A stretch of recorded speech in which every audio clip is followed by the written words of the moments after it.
Olá, irmãos, boa noite. Mais uma vez no livro de Gênesis, dando continuidade ao estudo do livro de Gênesis. Dessa vez nós vamos estudar o capítulo 18, do versículo 16 até o versículo 33.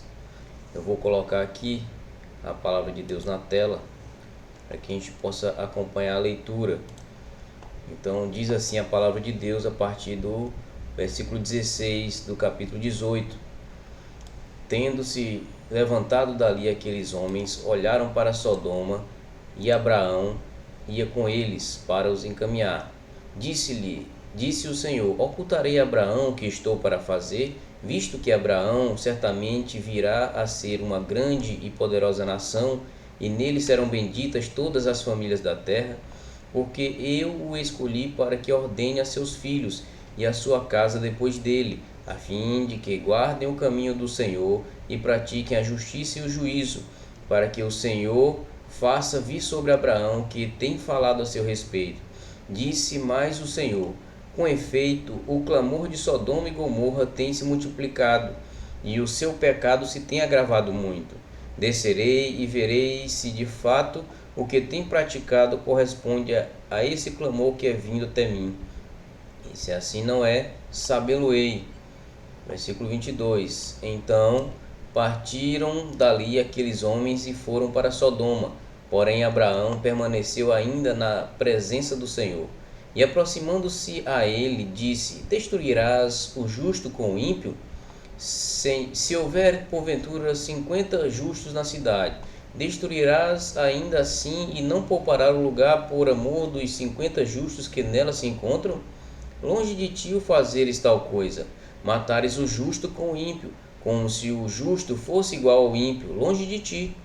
Não fará justiça o juiz de toda a terra? Então disse o Senhor: se eu achar em Sodoma 50 justos dentro da cidade, pouparei a cidade toda por amor deles.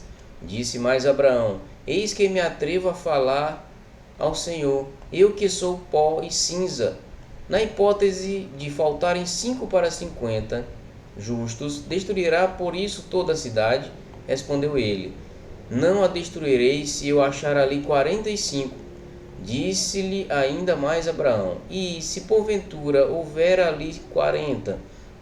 Respondeu: não o farei por amor dos 40. Insistiu: não se ire o Senhor, falarei ainda. Se houver porventura ali 30? Respondeu o Senhor: não farei se eu encontrar ali 30. Continuou Abraão: eis que me atrevi a falar ao Senhor. Se porventura houver ali 20, respondeu o Senhor: não a destruirei por amor dos 20. Disse ainda Abraão: não se ire o Senhor, se lhe falo somente mais esta vez. Se porventura houver ali 10, respondeu o Senhor: não a destruirei por amor dos 10.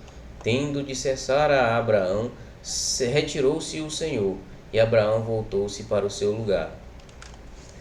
Vamos orar nesse momento, pedindo ao Senhor iluminação, para que esse estudo seja proveitoso para as nossas vidas. Senhor, nosso Deus e Pai bendito, nós te louvamos, agradecemos, Senhor, por essa ferramenta que nos possibilita que a Tua palavra seja expandida. Senhor, que o Senhor nos abençoe com o Teu Santo Espírito, para que as verdades aqui faladas, Senhor, possa ter proveito na nossa vida, possa gerar frutos de santidade na nossa vida, Senhor. Nos abençoa, aplica aos nossos corações a Tua palavra. Em nome de Jesus, amém. Bem, irmãos, então esse texto aqui do livro de Gênesis, começando aqui no capítulo 16, do versículo 33, obviamente teve aqui o início do capítulo 18, a aparição do Senhor aqui a Abraão nos carvalhais de Mamre. Então veio o Senhor e outros anjos anjos com o Senhor, e nessa ocasião a gente percebeu ali que Abraão foi receptivo, recebeu a comitiva do Senhor, mostrou reverência e prontidão em receber a comitiva do Senhor. E também nessa ocasião foi que o Senhor Deus mais uma vez trouxe novos elementos do pacto da bênção, revelando ali mais detalhes do pacto. Isso mostra inclusive o que nós defendemos, que a palavra de Deus, a revelação de Deus, ela é progressiva, ela é gradual. Deus revela gradualmente e progressivamente todos os seus planos. E o que o Senhor Deus trouxe nessa ocasião foi que finalmente o tão esperado filho de Abraão, que Abraão estava esperando, ele iria nascer dentro em breve, no caso aqui 1 ano. No versículo 14 aqui do capítulo 18, depois de Abraão ter mostrado que ele ia nascer, no capítulo 14 fala: acaso para o Senhor a coisa demasiadamente difícil? Daqui a 1 ano, neste mesmo tempo, voltarei a ti e Sara terá um filho. Então, Sara tinha rido porque o Senhor tinha revelado que ele haveria de ter um filho. Sara, como já tinha quase mais de 90 anos, então achou que isso seria impossível. Então o anjo fala ali: acaso terá algo impossível para o Senhor? Daqui a algum ano voltarei e Sara terá um filho. Então, mas ainda assim, o motivo principal da visita do Senhor ali a Abraão nos cavaleiros de Manre não era esse, de revelar esses aspectos do pacto, revelar que o filho estaria para vir daqui a 1 ano. Havia um outro motivo, um motivo principal, e isso vai ficar mais claro à medida que a gente começa então a entrar nesse texto que nós vamos estudar do versículo 16 em diante desse capítulo 18. O versículo 16 começa falando assim: tendo-se levantado dali aqueles homens, olharam para Sodoma, e Abraão ia com eles para os encaminhar. Então o que nós percebemos aqui é que o destino final da comitiva do Senhor não era ali os cavaleiros de Manre, mas era Sodoma e Gomorra. Os anjos se levantaram, olharam para aquela região de Sodoma, mostrando que esse era o destino deles. E embora as revelações que o Senhor Deus trouxe a Abraão sobre o nascimento do seu filho seja algo importante, tanto para Abraão, no contexto de Abraão, mas de uma forma mais pactual também para os aspectos do pacto, mas o que nós vamos perceber a partir do verso 17 é que havia um motivo que não era esse, para que o Senhor Deus fosse lá visitá-lo. O motivo principal da visita do Senhor era outro. No versículo 17 está escrito assim: disse o Senhor: ocultarei a Abraão o que estou para fazer. Então, olhando esse versículo na tradução da Nova Linguagem de hoje, ou na King James, por exemplo, a tradução inicia assim: disse o Senhor consigo mesmo. Então o Senhor Deus está falando consigo mesmo, e essa foi a forma como o Senhor revelou a Moisés para que ele escrevesse o livro. Moisés quem escreveu o livro de Gênesis, e assim os seus leitores pudessem perceber qual era a intenção principal do Senhor naquela visita. E a intenção principal da visita do Senhor era informar a Abraão o que ele ia fazer lá em Sodoma. Esse era o propósito da visita do Senhor, mostrar a Abraão que ele estava para fazer algo lá em Sodoma. E aí podemos fazer a pergunta: por que o Senhor queria mostrar isso a Abraão? Por que o Senhor queria revelar a Abraão que estaria para fazer algo em Sodoma? Então no verso 18 a gente já começa a ver algumas coisas.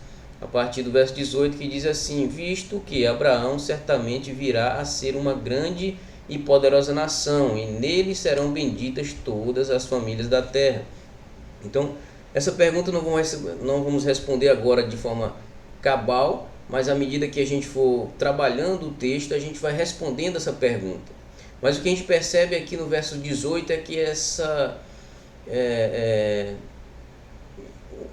a finalidade, a razão pela qual o Senhor Deus queria mostrar a Abraão que ia fazer em Sodoma, tem a ver com aquilo para o qual o Senhor Deus designou Abraão. No caso aqui ia ser um canal da bênção, ou seja, Abraão ele era o canal para que as famílias da terra fossem abençoadas. As famílias da terra iam receber bênçãos por meio de Abraão. E aí de que forma então Abraão ele derramaria essas bênçãos sobre as famílias da terra? Isso a gente começa a perceber aqui no versículo 19. O versículo 19 vai dizer: porque eu o escolhi para que ordene a seus filhos e a sua casa depois dele, a fim de que guardem o caminho do Senhor e pratiquem a justiça e o juízo. Então, o propósito do Senhor aqui para escolher Abraão, o Senhor Deus escolheu Abraão para que ele ordenasse a sua casa. E essa palavra ordenar aqui ela tem um sentido de instruir em algo, dar instruções. E como a gente viu, o alvo das instruções aqui nesse versículo eram os filhos e a sua casa. E aqui nesse texto, o sentido dessa palavra filho e casa vai ser o de descendência. Mas quando a gente olha texto das Escrituras, como por exemplo aqui, olhando para o texto de Gálatas, onde ele está falando da descendência de Abraão, ele vai dizer que, concluindo no versículo 29 do capítulo 3, que e se sois de Cristo, também sois descendência de Abraão, herdeiro segundo a promessa. Então, nesse caso aqui, a gente percebe que a instrução ela não era somente para os filhos de sangue de Abraão, mas para os filhos da fé. E a finalidade que Abraão iria ordenar e instruir a sua casa era para que guardem o caminho do Senhor e pratiquem a justiça, como a gente vê na continuação aqui, voltando aqui para Gênesis, no capítulo 19, para que guardem o caminho do Senhor e pratiquem a justiça e o juízo. Então todos aqueles que tinham a mesma fé de Abraão, esses eram descendência, filho e casa de Abraão. E era isso que Abraão tinha que fazer, instruir para que eles guardassem o caminho e praticassem a justiça e o juízo. Uma coisa que a gente precisa perceber aqui é que é uma necessidade para que a casa, os filhos e a casa de Abraão guardem o caminho do Senhor e pratiquem a justiça, é que Abraão instrua, ordene eles. Isso a gente pode já aplicar aqui, porque é uma verdade que as Escrituras trazem, que é necessário o homem ouvir a palavra de Deus para que ele possa guardar o caminho do Senhor. Isso está lá, por exemplo, lá no livro de Romanos, no capítulo 10 e verso 17. Você pode ver lá, a fé vem pelo ouvir. E aí, aplicando isso para a nossa vida, já que isso é uma verdade das Escrituras, né, que é por meio do ordenamento, da instrução, da proclamação do Evangelho, que as pessoas, os filhos, a casa andem nos caminhos do Senhor. Então nos perguntemos, nós como pais, o quanto que nós temos nos empenhados para pregar a palavra do Evangelho aos nossos filhos, às nossas esposas. Porque, como diz a própria palavra, como crerão se nada ouviram? Então a gente precisa sim instruir, ordenar a nossa casa, os nossos filhos, para que guardem o caminho do Senhor, para que pratiquem a justiça e o juízo. E isso responde à pergunta. Essa é a forma como Abraão ele derrama as bênçãos para todas as famílias da terra, por meio de compartilhando a palavra do Senhor. Então Abraão ele recebia do Senhor as revelações, o Senhor Deus falava com Abraão e Abraão compartilhava, ele transmitia, para que todas as famílias da terra pudessem ter a mesma fé dele, na fé na salvação do descendente prometido da mulher. O descendente foi prometido lá em Gênesis 3,15. Então, essa é uma primeira parte do motivo, da finalidade para que o Senhor Deus escolheu para que Abraão ordenasse a sua casa e os seus filhos. E a segunda parte continua aqui no versículo 19, né? Para que o Senhor faça vir sobre Abraão o que tem falado a seu respeito. Então, a finalidade de Abraão ordenar seus filhos e a sua casa é para que, por meio da proclamação do Evangelho, o Evangelho do Antigo Testamento, o Senhor Deus faça vir sobre Abraão o que tem falado a seu respeito. Ou seja, que todas as famílias da terra, ao ouvir o Evangelho, creriam no Filho prometido. O Filho prometido por excelência, que é o Senhor Jesus Cristo, o descendente da mulher que esmagou a cabeça da serpente. Então, se olharmos para toda a história da promessa que o Senhor Deus fez a Abraão, do filho, do descendente, isso aponta para Jesus Cristo, aponta para a fé no descendente da mulher, aquele que foi prometido. Então, ao revelar isso também gera fé naqueles que ouvem, e é assim que Abraão derrama, é assim que a bênção alcança todas as famílias da terra. Então, o que já temos até aqui é que o principal propósito da visita do Senhor lá a Abraão, nos carvalhais de Manre, era revelar o que ele ia fazer em Sodoma. E a finalidade, nós vimos aqui, que tem a ver com o seu chamado, o chamado de Abraão, de derramar bênção, de ser a bênção que por meio de quem a bênção chega para as famílias de toda a terra, né? E para a gente entender então, agora sabendo que tem a ver com isso, com o chamado de Abraão, precisamos saber o que o Senhor Deus ia fazer em Abraão, para que lá em Sodoma, para que a gente possa então entender por que o Senhor Deus queria informar a Abraão que ele ia executar o que ele ia fazer lá em Sodoma. E a gente começa então a perceber isso aqui no versículo 20. O versículo 20 diz assim: Disse mais o Senhor: Com efeito, o clamor de Sodoma e Gomorra tem se multiplicado, e o seu pecado se tem agravado muito. Então lá no versículo 17, como nós vimos aqui, no versículo 17, em outra tradução aqui diz que o Senhor Deus está falando consigo mesmo.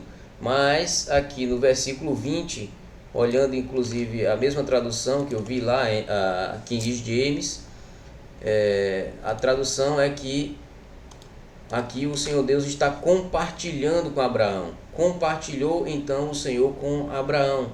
Então o Senhor Deus está compartilhando aqui com Abraão o terrível estado de pecado de Sodoma, a condição de miséria que se encontra em Sodoma. E aí no verso 21 ele diz: Descerei e verei se de fato o que tem praticado corresponde a esse clamor que é vindo até mim. E se assim não é, sabê-lo-ei.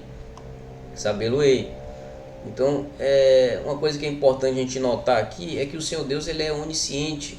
Então ele não precisa ir até aquele lugar para saber se aquelas pessoas estão praticando algo ou não. O Senhor Deus sabe de todas as coisas. Essa é uma forma que o Senhor Deus revela para que aquele que está registrando o livro sagrado possa passar para nós a ideia de que o Senhor Deus ele vai até os culpados antes de executar a sua punição, justamente para mostrar os seus crimes, os crimes daqueles que eles são acusados. Então Abraão, inclusive, ele percebe isso. Quando o Senhor Deus fala aqui que ele está indo até Sodoma ver a condição de pecado, porque o pecado tem se agravado muito em Sodoma. E lembrando que quando os anjos se levantaram lá, eles já se levantaram olhando para Sodoma, então Abraão já entende que o Senhor Deus estava para executar ali juízo sobre Sodoma, né? Ele ia executar juízo sobre Sodoma. E aí o que a gente pode perceber aqui, por exemplo, no versículo 23, mostra isso. Diz aqui: E aproximando-se a ele disse: Destruirás o justo com o ímpio? Então até aqui o Senhor Deus ainda não tinha falado o que ele ia fazer, mas Abraão percebeu o que ele ia fazer. O verso 23 mostra que ele percebe o que ele ia fazer. E a partir de então, percebendo isso, que o Senhor Deus ia executar juízo em Sodoma, aqui no versículo 22, se você acompanhar aqui, Abraão se despede dos outros homens, né? Então partiram dali aqueles homens e foram para Sodoma. Porém, Abraão permaneceu na presença do Senhor. Então, Abraão permanece na presença do Senhor, justamente porque a partir de agora, Abraão vai começar a argumentar com o Senhor. E ele vai argumentar com o Senhor com base em dois atributos do Senhor. O primeiro atributo que a gente vê está no verso 24, a primeira argumentação que ele faz no verso 24. Ele vai dizer: se houver ali 50 justos na cidade, destruirás ainda assim, e não pouparás o lugar por amor dos 50 justos que nela se encontram? Então, o primeiro atributo aqui que Abraão usa para argumentar é o atributo amor. Deus é amor. Abraão apela então para o amor de Deus, que foi justamente esse amor de Deus quem moveu o Senhor Deus na direção do pecador, para fazer um pacto com o pecador, como nós vimos lá no capítulo 15. Você pode depois ir lá no capítulo 15 e perceber o Senhor Deus fazendo um pacto, onde o Senhor Deus inclusive assume a responsabilidade e as consequências da quebra do pacto no lugar do pecador. O Senhor Deus ele também atribui a justiça do justo para o pecador, daquele descendente, a justiça que é do próprio Senhor, ele coloca sobre o justo Tudo isso com o intuito de poder declarar o pecador que é culpado, declará-lo como justo, né? O veredito que repousa então é de justo. Então o Senhor, por isso que Moisés ali no final argumenta, não poupará por amor dos 50 justos. Então Moisés está aqui apelando pelo atributo amor. E o próximo atributo, o segundo atributo, é o que está no versículo 25. Ele diz assim: longe de ti o fazeres tal coisa, matares o justo com o ímpio, como se o justo fosse igual ao ímpio. Longe de ti, não fará justiça o juiz de toda a terra. Então, o outro atributo aqui que Moisés usa, que Abraão usa na sua argumentação, é atributo justiça. Deus é justiça. E para que a gente possa entender bem o que Moisés tem, o que Abraão tem em mente, o que ele está fazendo, a gente precisa entender qual é a diferença, em que sentido o justo é diferente do ímpio, do que não é justo. E aí, num sentido, a gente precisa entender que eles são iguais. Os justos e os ímpios são iguais. Eles são pecadores e, portanto, merecedores de castigo, merecedores do juízo, da morte eterna, porque diz as Escrituras que o salário do pecado é a morte. Então, nesse sentido, o justo e o ímpio são iguais. Porém, em outro sentido, o justo ele é o pecador que teve a sua dívida cancelada. Portanto, ele foi declarado pelo próprio Senhor Deus como justo. Ou seja, o veredito que repousa agora é justificado. Diferente disso, o ímpio é aquele que ainda permanece nos seus delitos, nos seus pecados. O veredito é culpado, ele ainda permanece debaixo do veredito de culpado. Então, como Deus é justiça, Abraão apela aqui então para a justiça de Deus, um atributo de Deus, para dizer que o Senhor Deus já deu o veredito de justo. Ele já foi justificado, então ele não pode ser condenado como justo. O Senhor já o justificou. Então, por isso que Abraão diz no final aqui do versículo 25, não fará justiça o juiz de toda a terra. Então ele apela aqui para o atributo justiça. Agora veja como o Senhor Deus responde à pergunta de Abraão aqui no versículo 26.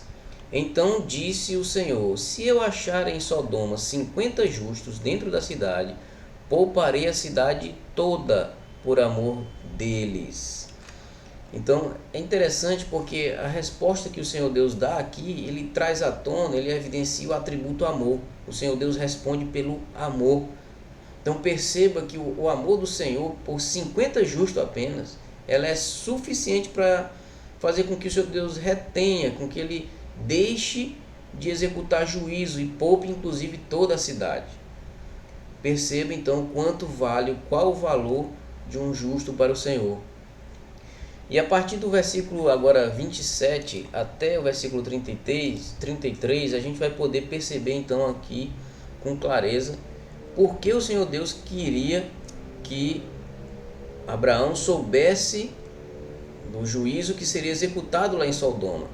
Leia comigo aqui, acompanhe o versículo 27. Disse mais Abraão, eis que me atrevo a falar ao Senhor, eu que sou pó e cinza, na hipótese de faltarem 5 para 50 justos, destruirás por isso toda a cidade?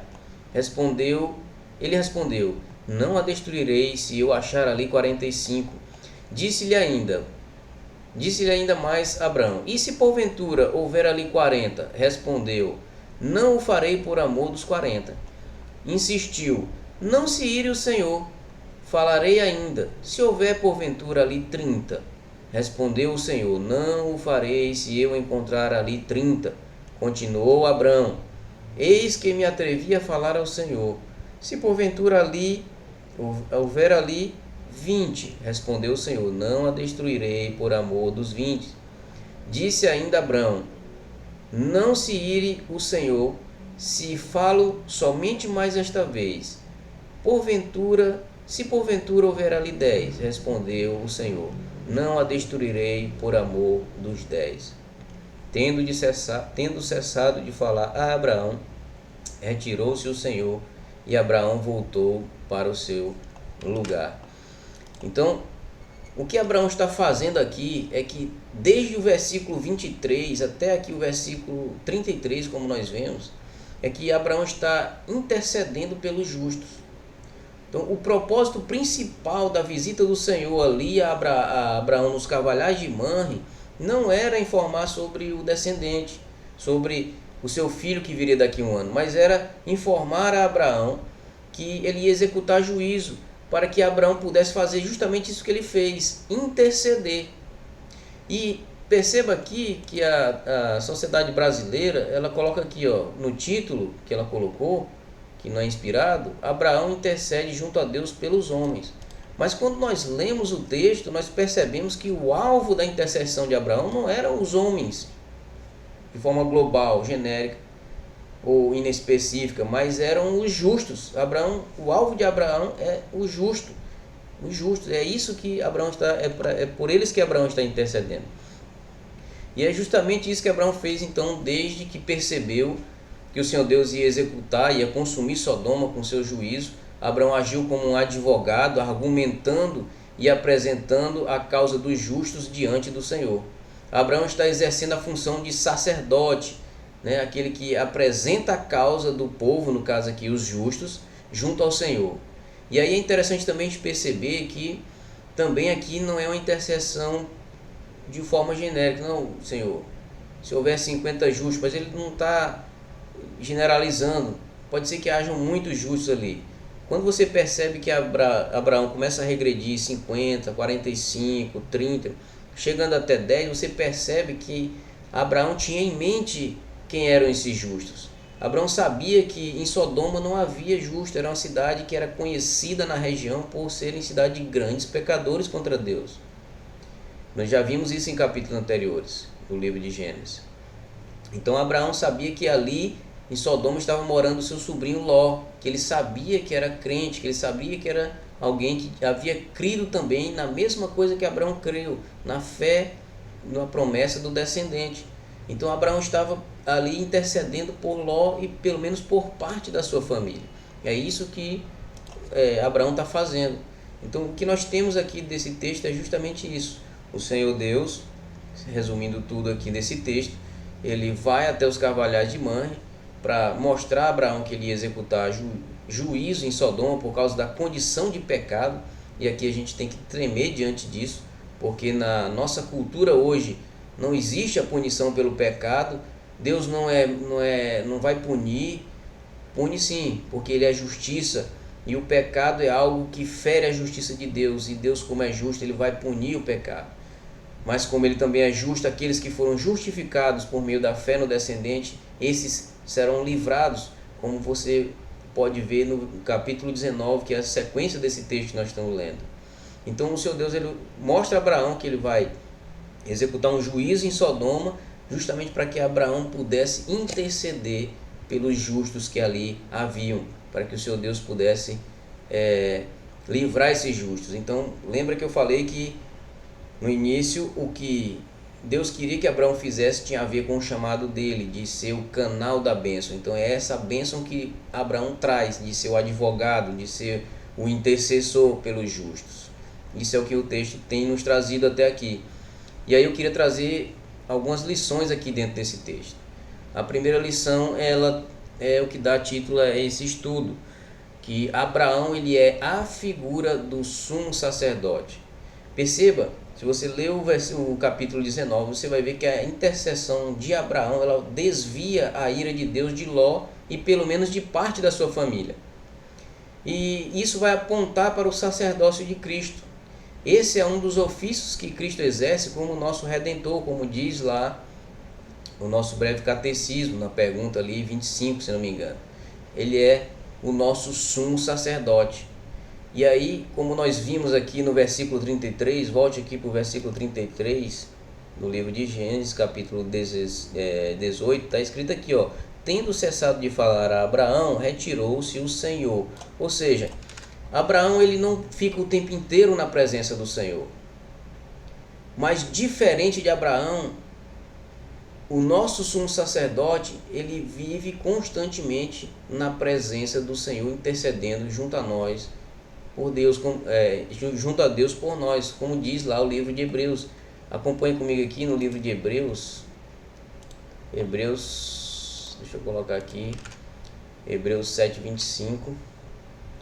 Hebreus 7:25.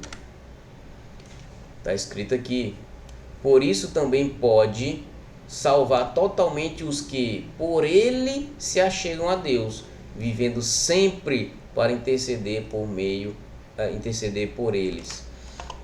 Então perceba aqui nesse texto aqui de Hebreus o termo forte: sempre, vivendo sempre, ou seja, não para, não se interrompe, é o tempo inteiro. O tempo inteiro Cristo como nosso sumo sacerdote intercedendo por nós. Então aqui nesse texto mostra Cristo como nosso sumo sacerdote, um sumo sacerdote que é efetivo. Ele está diante do Pai constantemente, sempre, vivendo sempre para interceder por nós. E aí a gente pode perguntar: o que isso tem de benefício para a minha vida? Qual a aplicação que eu posso trazer para a minha vida?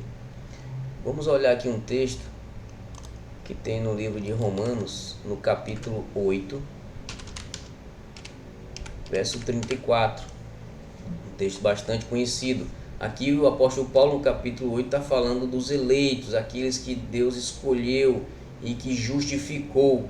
E aí no versículo 34 ele faz a pergunta: ora, quem os condenará? Quem? Condenará quem? Os justos, os eleitos. Quem os condenará? Condenará. É Cristo Jesus quem morreu, ou antes, quem ressuscitou, o qual está à direita de Deus e também intercede por nós. Versículo 34. Intercede por nós. Então perceba aqui que o nosso sumo sacerdote, ele é eficiente. A sua intercessão, o Senhor Jesus Cristo, ela não falha, ela é perfeita. Jesus intercede por nós até hoje. E é por isso que nós não podemos perder a nossa salvação, porque o nosso sumo sacerdote está diante de Deus, o Pai, defendendo a nossa causa. Essa é um dos argumentos que o R.C. Sproul ele usa nesse livro aqui. Posso perder a minha salvação?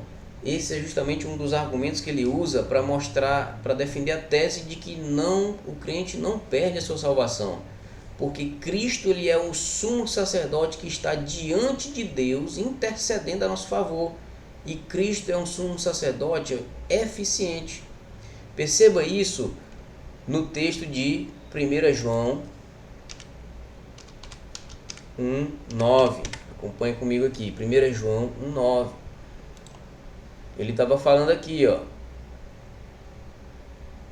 se dissermos que não temos pecado nenhum, versículo 8, a nós mesmos nos enganamos e a verdade não está em nós. Se confessarmos os nossos pecados, ele é fiel e justo para nos perdoar os pecados e nos purificar de toda injustiça. Então a ideia aqui que esse livro, que João traz aqui nessa epístola, nesse versículo, é que Jesus Cristo é um advogado diante do Pai, apelando para a justiça de Deus, a justiça do Pai em nosso favor, em nosso benefício. Aqui Jesus Cristo está lembrando ao Pai que os nossos pecados foram punidos nele, lá na cruz. E é por isso que o apóstolo Paulo fala no capítulo 8, no início do capítulo 8, que nenhuma condenação mais há para os que estão em Cristo Jesus. Por quê? Porque o Pai já puniu em Cristo os pecados. Toda a condenação recaiu sobre Cristo. O Senhor Jesus Cristo está como se dissesse junto ao Pai: Pai, o Senhor já puniu no meu lugar. O Senhor é justo, o Senhor não pode punir duas vezes, ele já foi punido em mim. Então o meu pecado, o seu pecado foram punidos nele, nenhuma condenação mais há.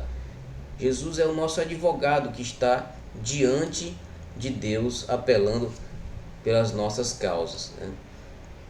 E a gente pode trazer isso aqui como aplicação para nós.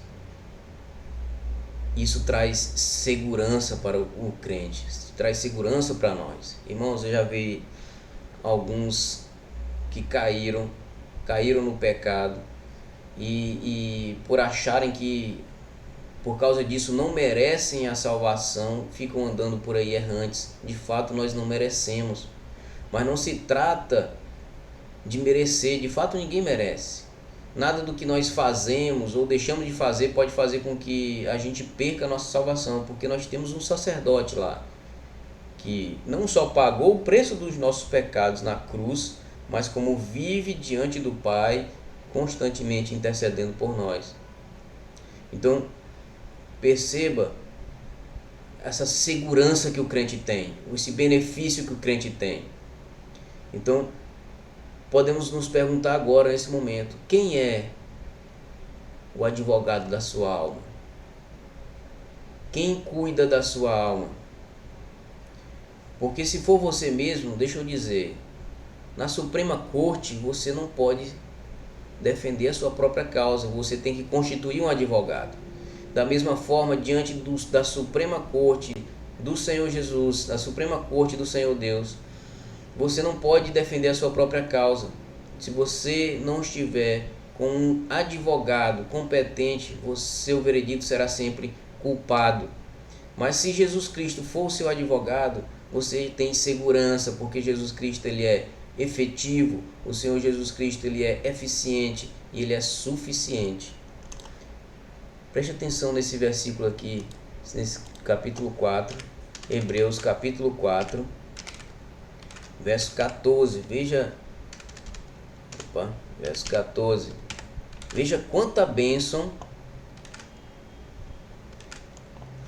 há na intercessão de Jesus Cristo, no nosso sumo sacerdote, porque diz aqui no versículo 14, pois é evidente que o nosso Senhor, não é 7,14 aqui, é 4,14. Agora sim. Tendo, pois, a Jesus Cristo, o Filho de Deus, como nosso grande sumo sacerdote, que penetrou os céus, conservemos firmes a nossa confissão. Irmãos, que bênção, que bênção. Precisamos lembrar, irmãos, que esse livro de Gênesis, ele foi escrito por Moisés para o povo de Israel que havia saído da escravidão do Egito e estava peregrinando no deserto. Peregrinaram por 40 anos no deserto. E quando nós lemos o Pentateuco, nós vamos perceber que um dos grandes problemas do povo de Israel era a falta de confiança no Deus que resgatou eles, no nosso Deus, no Senhor Deus. Então, ao escrever esse texto aqui de Gênesis, do capítulo 18, do 16 até o 19, até o 33, como nós vimos, Moisés ele está mostrando ao povo que aqueles que se achegam a Deus por fé, eles podem confiar no Senhor. Eles têm segurança no Senhor, porque o Senhor Deus escolheu um sacerdote que intercede pelo povo. Nós vemos isso Moisés ali, no caso, representando, sendo o sacerdote do povo ali, no caso Abraão, né? Moisés era o profeta ali, mas Abraão intercedia, levava as ofertas de expiação do povo. Mas tudo isso apontava para o próprio Senhor Jesus Cristo. Então o crente ele tem consolo e conforto, porque temos um grande sumo sacerdote. O povo no deserto aprendeu com Moisés, através desse texto, que podíamos e temos razões para termos confiança e segurança no Senhor. E isso serve para nós também na nossa vida. E aí podemos trazer uma outra aplicação, porque a fé ela é um instrumento que nos une a Cristo. Pela fé nós estamos unidos, uma união mística com o Senhor Jesus Cristo. De forma que aquilo que Ele é nos seus ofícios, nós também somos.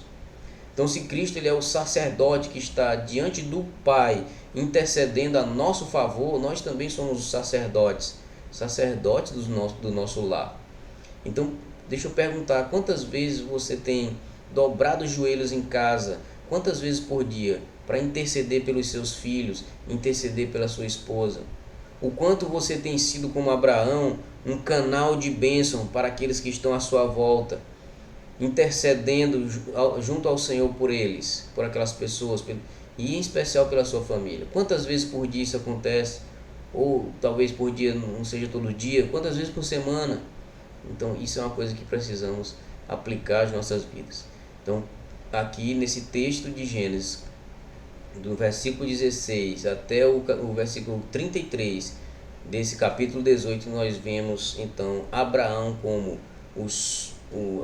a figura do sumo sacerdote.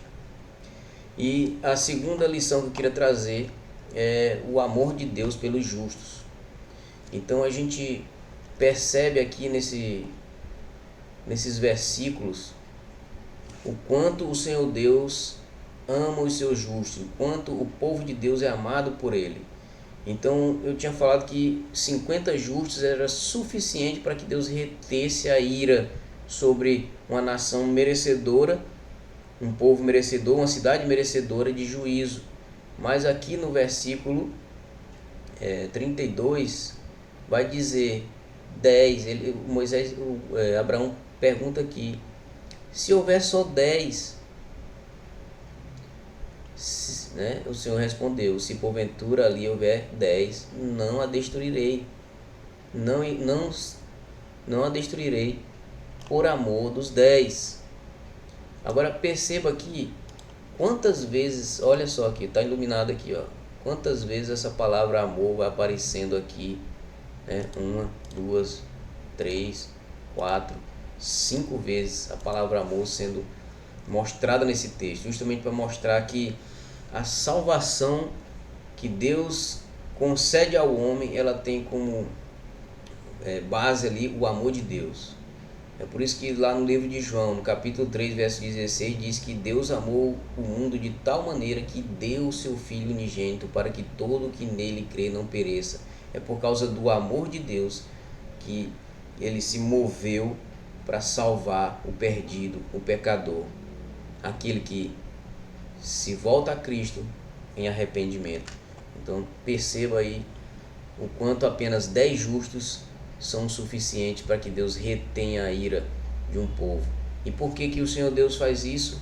Por que o Senhor Deus ama tanto assim um justo? Por que tem tanto valor 10 justos apenas? Porque, irmãos, preste atenção, para declarar um pecador justo, o que teve que acontecer? O Senhor Deus teve que entregar o seu Filho amado, Jesus Cristo, para morrer numa cruz sangrenta, no lugar do pecador. Então o preço para que o pecador culpado fosse justificado, fosse declarado justo, foi altíssimo. Foi o sangue do Senhor Jesus Cristo. O amor de Deus pelos seus escolhidos, ele fez com que a segunda pessoa da Trindade Santíssima, Deus o Filho, viesse, tomasse um corpo para si e morresse no lugar do pecador, para que o pecador que se voltar a ele em fé e arrependimento pudesse receber vida eterna e salvação. Então percebemos nesse texto aqui, do capítulo 18 que nós estamos estudando, o quanto o Senhor Deus ama o justo, o quanto vale o justo. Espero que esse estudo possa trazer vida, possa trazer salvação para aqueles que ainda não conhecem o Senhor e também que traga edificação para a vida daqueles que já conhecem o Senhor. Que o Senhor Deus abençoe a todos e, se o Senhor Deus permitir, até o próximo estudo. Deus abençoe.